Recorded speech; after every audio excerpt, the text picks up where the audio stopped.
Welcome to another episode, everyone.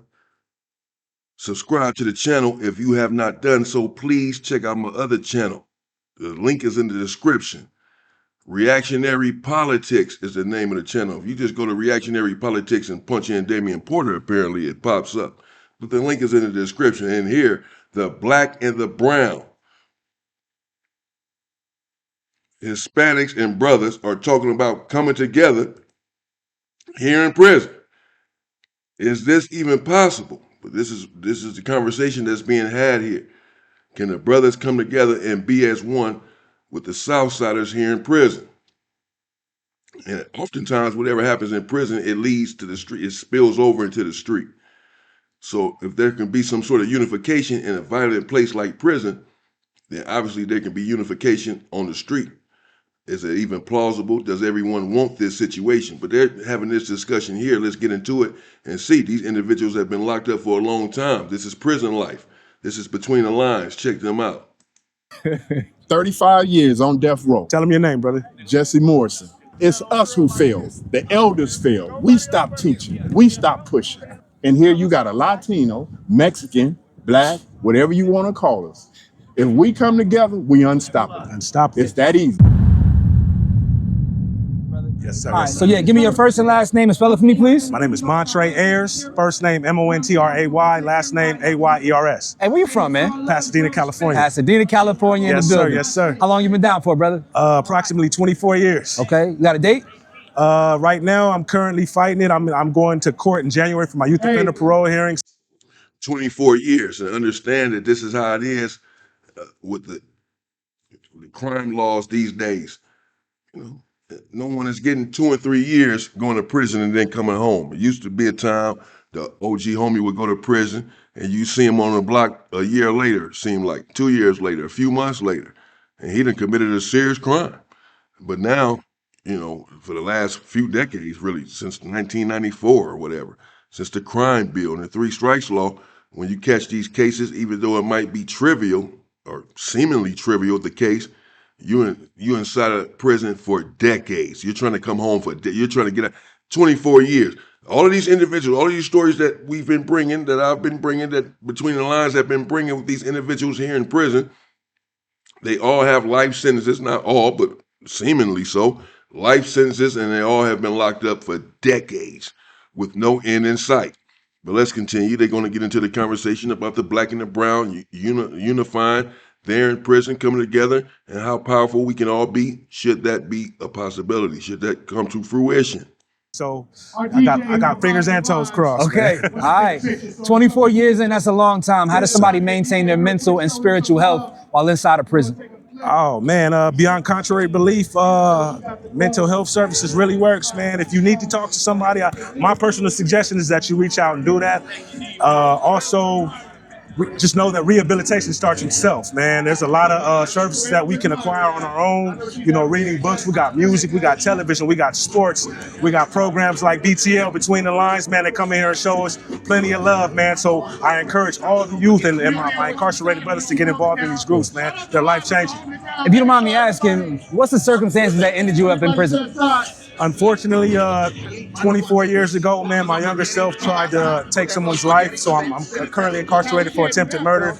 And but I'm glad to say that that's something that I don't live for anymore, man. And I encourage the youth, man, to live your truth. You know what I mean? Be your true, authentic, and beautiful self, man. And just know that you don't have to live someone else's ideology. I'm exactly where I'm at today because for the greater part of my life, I've lived up to someone else's expectations, man. And it took me a great deal, man, to really dig deep, man, and do some soul searching to find my true, authentic self, man. And that's what I'm living today.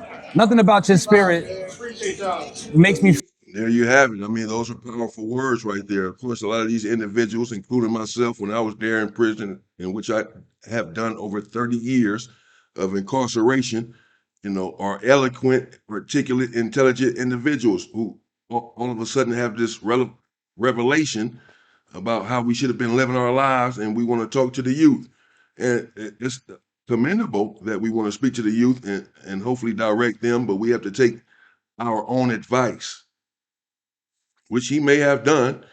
Again, he's been in there for 24 years, so He was in there as a young man, and we all grow out of certain ideologies and certain beliefs and certain behaviors. But as he said, all of his life he was living up to someone else's expectation and someone else's ideology, and this landed him in prison. And this is often the case when you're living up to someone else's expectations other than your own. It's a recipe for disaster.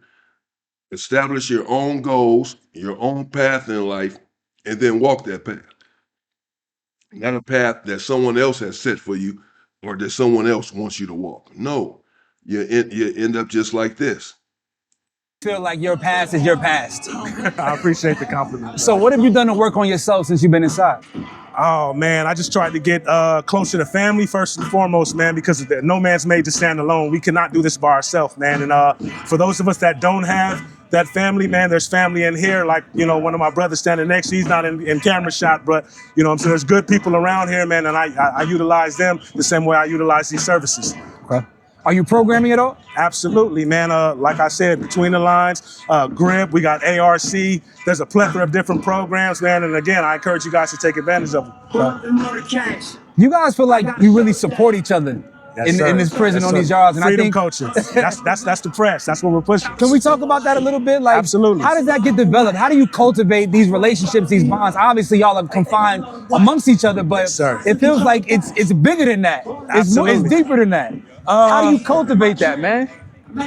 Well, like I said, you man, want to hop in? yeah, Go come ahead, here. man. This is my brother right here, Ahead, ladies and gentlemen, man. This is my brother Sal right here, man. And, I've known this individual for quite a while, man. And like I said, we like-minded individuals. Things of their own nature gravitate towards themselves, man. So once you find that there's a safe place to come and navigate and gravitate towards, I mean, the history's going to write itself. So like he mentions, right, freedom culture. He got the microphone on his chest, Oh, so you got there it is. Get up. So like he mentions, right, freedom culture. It's a different state of mind. It's changing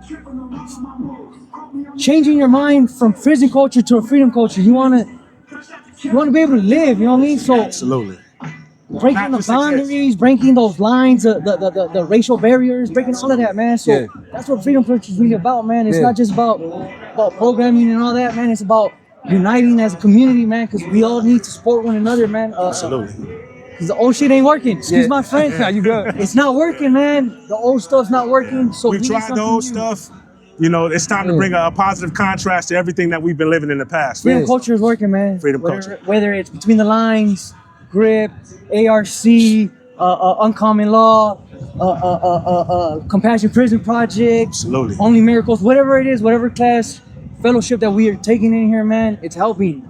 It's helping us elevate mentally, and it's helping us change that distorted state of mind for freedom culture. You know what I'm saying? Like, how powerful can it be if Black and Brown unite, man? Oh man, this is a big ass moment, man. Unstoppable. We'll make this world go round, man. Absolutely. For real, man. I mean, if we were to break those barriers, we were to break those barriers, man, this place would be so lovely. Yeah, some would say that we're not ready for it. I say the contrary, man. I don't think they're ready for us. Let me get in there. there. Absolutely. Come on in here, brother. You got to talk into his mic, though. Absolutely. Okay, now you have an elder. 35 years on death row. Tell him your name, brother. Jesse Morrison. Just got here last year of October. It's us who failed. The elders failed. We stopped teaching. We stopped pushing. I grew up in the Latin, the Mexican, Asian, in that culture in Compton, born and raised, moved to Carson, and here you got a Latino, Mexican, Black, whatever you want to call us. If we come together, we unstoppable. Unstoppable. It's that easy, but you got to stop blaming the youth for something we failed. I don't care about your religious leaders, and nothing in the community is gonna come together but us. From your Christian groups, your Baptist groups, your Islam group. Yeah, there you go. There you have it, man. Makes perfect sense to me. That's why I try to do the work that I'm doing now. And I have a long ways to go, but I contributed to a lot of the downfall that is our community, the destruction in our community.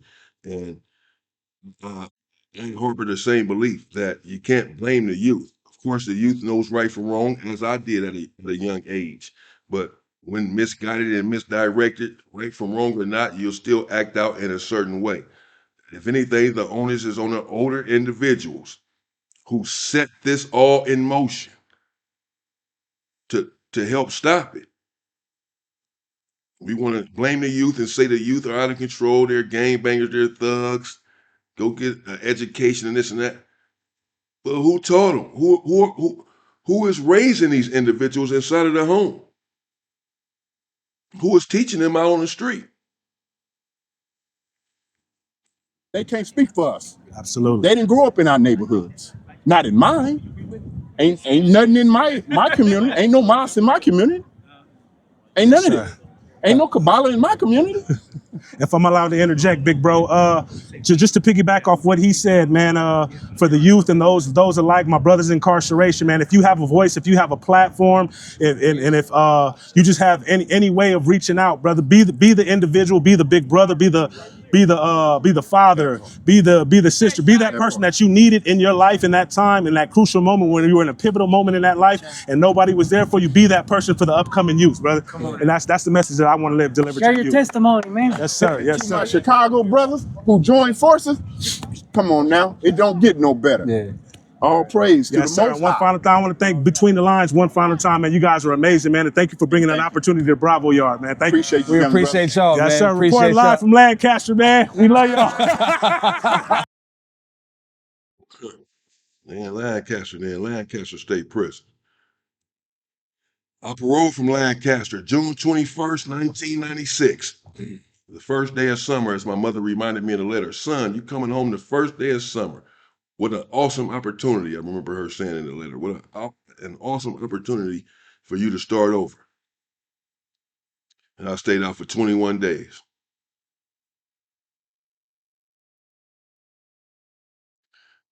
Before I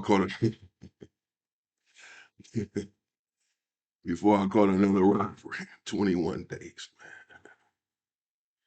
Whoa, those were some crazy times. Rest in peace to my mama. That woman tried so hard, boy. Get me on the right path, man.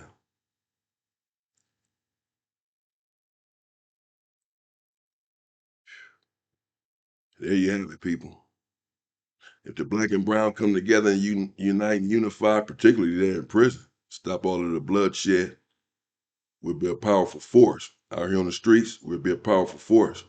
At the end of the day, we maintain the same opposition, whether we all know it or not. We maintain the same opposition. We have one common foe who doesn't like any of us. That's just it. All right. OG there said he was on death row for 35 years. Did he say 35? 35 years on death row. They started letting people off death row and letting them back on the main line when they started letting the individuals out of the SHOOT programs, the OGs, and come back to the main line. So, as he said, he had got out of it since October, hell, not long ago. He just got off of death row. But what he said resonated with me, that we can't necessarily blame the youth. We have to take responsibility ourselves for some of the destruction that we see in our communities today. Us, when I say us, I mean older individuals, older black men, older gang members who helped set this destruction in motion. The onus is on us to help stop it since we helped to start it. And that's it. Let me know what y'all think in the comments, man, about these conversations that they had and what they had to say about the power and unification between the races and the fact that these individuals have been locked up for so long. We know that he's been locked up for at least 35 years. He's been on death row for 35 years. And it just leads me back to my belief that I tend to say here, which is just that it takes 20 seconds to get into trouble and 20 years to get out of it. That's it, bro. Just remember that. Just remember that. It takes 20 seconds to get into trouble, but it oftentimes takes 20 years to get out of trouble. That same 20 seconds that it took you to get into that trouble, it's going to take you 20 years to get out of that 20-second mess. Took you 20 seconds to get this shit. But it's going to take you 20 years to get out of it? No, it's not worth it. So you have to think first. Okay, I can do this and be done with it in 20. I can down this dude, I can do this, I can rob this bank, whatever, and be done with it in 20 seconds. But if I get caught, it's going to take me 20 years or more to get out of this situation. Just keep that in mind, and it should discourage you from committing certain crimes or for committing certain acts or behaving a certain way, knowing that once you get yourself in this situation, it's going to be extremely hard to get out of it. 35 years, 24 years, who knows how long the Southsider, I'm assuming, has been locked up. No end in sight. Stay safe and stay free, people.